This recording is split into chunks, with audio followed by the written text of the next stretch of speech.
আসসালামু আলাইকুম। কচুরিপানা দেখলে আমরা বিরক্ত হই এবং সবচেয়ে বিরক্তিকর আগাছা শৈশবের স্মৃতি মনে করিয়ে দেয় যে কচুরিপানা স্তূপ করে সাজিয়ে আমরা খাল বা জলাশয় পাড়ি দিয়েছি। এই কচুরিপানাকেও আমরা অনেক উপকারী কাজে ব্যবহার করতে পারি।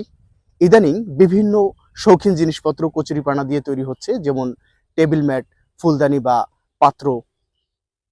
এছাড়া কচুরিপানার সবচেয়ে বড় উপকারী গুণ হচ্ছে, যে সকল এলাকায় বর্ষা মৌসুমে সমস্ত এলাকা তলিয়ে যায় এবং সারা বছর পানি থাকে, সেখানে কচুরিপানা স্তূপ করে গাদার মতো করে এর উপরে কিছু মাটি এবং গোবর সার মিক্স করে আমরা যে কোনো ধরনের সবজি বা শাকসবজির চাষ করতে পারি। এতে যখন বর্ষার মৌসুমে সবজির উচ্চ মূল্য থাকে, তখন আমরা সারা বছর এই সবজি পেতে পারি এবং এতে আমাদের আর্থিকভাবে লাভবান হব এবং এই কচুরিপানাকেও আমরা ব্যবহারযোগ্য করে তুলতে পারবো।